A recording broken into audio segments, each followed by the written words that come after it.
C'est déjà assez difficile pour moi. C'est pas mon genre. Ouais, je vais te la fermer, tu vas voir. Alors... Je me suis récemment, vous l'avez vu, je ne dis pas ça parce que je me suis récemment reconverti au fondamentalisme sionisme, enfin bon, pour des raisons qui me sont purement professionnelles, enfin spirituelles. Rejoignez l'axe du bien, hein, l'axe américano-sioniste, ça me paraît important, hein, qui vous offrira beaucoup de débouchés. La réaction ne se fait pas attendre. Lettre du Conseil supérieur de l'audiovisuel.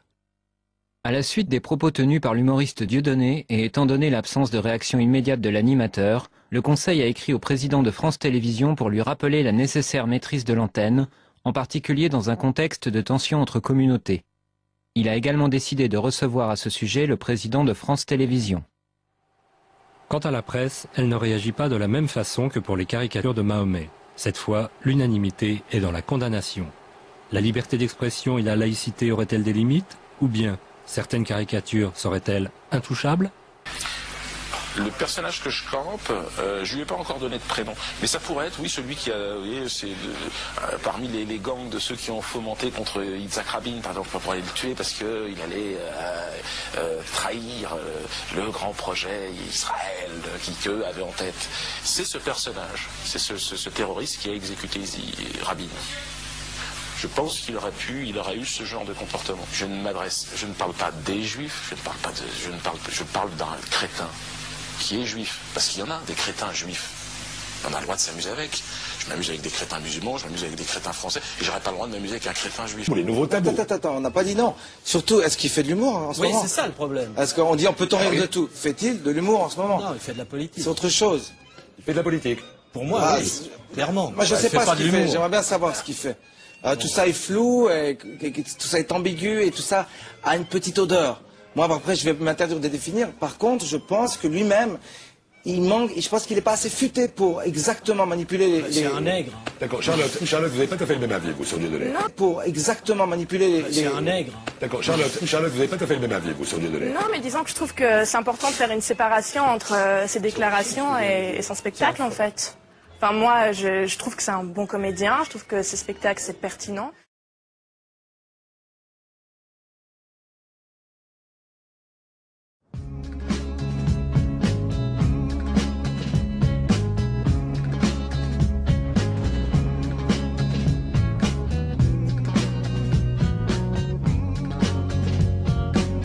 Ne vous réfugiez pas derrière une liberté d'expression qu'au fond vous ne respectez pas.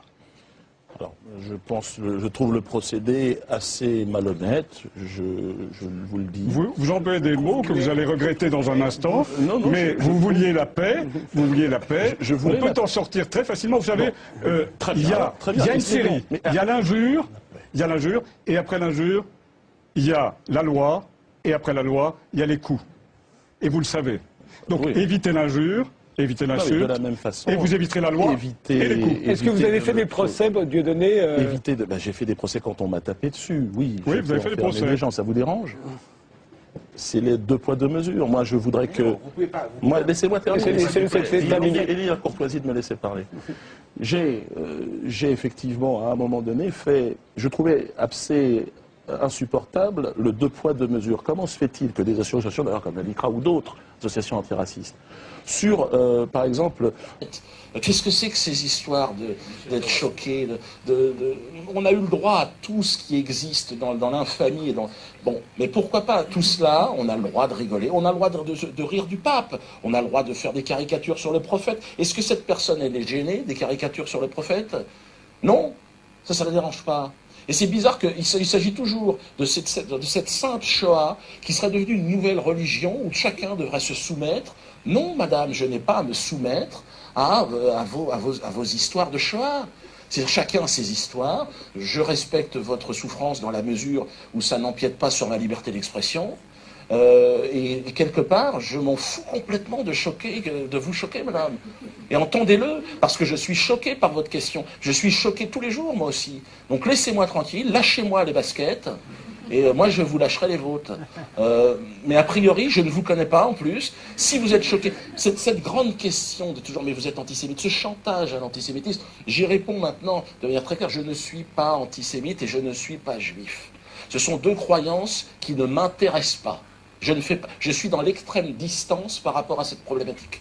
Voilà. Pour moi, il n'y a pas de juifs, il y a des gens sur cette planète qui vont faire comme ils peuvent pour survivre dans cette jungle. Et alors on essaye de se regrouper autour de valeurs qui sont des valeurs républicaines, une sorte de justice, mais les valeurs communautaires ne me concernent pas. Je suis un anticommunautariste. Voilà. Donc c'est pour ça que quand une personne vient se plaindre de son histoire de Shoah, il faut qu'elle se réveille, parce que ça suffit le chantage à la Shoah, ça suffit. Qu'on vienne me dire aujourd'hui à moi, Dieudonné Mbalambala, à des Congolais, à des descendants d'esclaves, à des Algériens, à des Iraniens, qu'on vienne nous emmerder avec la souffrance d'autres. Non, gérons notre souffrance et dans le silence, dans la dignité, arrêtons de faire du business avec, comme le font les Israéliens, arrêtons de culpabiliser les gens, le monde, et essayons de vivre en bonne intelligence, tous ensemble. Et je crois que c'est ça un peu le message. Et donc cette question-là, elle est là pour dire, pour moi, il n'y a pas de juifs. Donc ceux qui se considèrent comme juifs, c'est leur problème, c'est pas le mien. C'est pas le mien. Donc ils n'ont pas à m'emmerder avec leurs problèmes. S'ils ont des problèmes, ben, c'est le leur. Bon, juif, c'est une croyance au départ. Alors maintenant, certains prétendent que c'est un peuple, c'est une race. Bon, j'ai un juif qui me disait, mais je suis juif comme tu es noir. Oh merde. Qu'est-ce que c'est que cette histoire? Ça fera l'objet peut-être de la prochaine conférence. Voilà, on pourra en discuter. Voilà. En tout cas, voilà.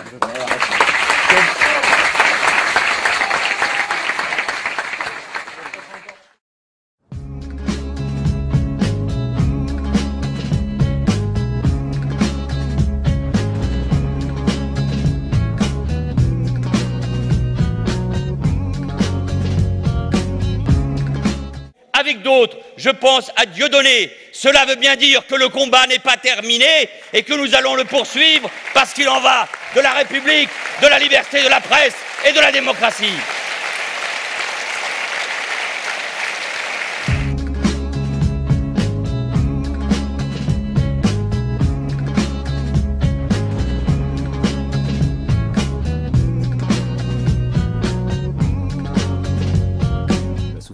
Des nègres, hein, c'est l'expression que vous avez prise tout à l'heure.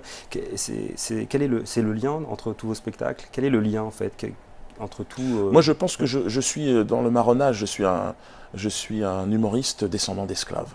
Donc évidemment ça dérange de coloniser. Je suis pas là pour culpabiliser le petit blanc de la campagne qui, le pauvre, lui aussi est un esclave. J'en suis parfaitement conscient.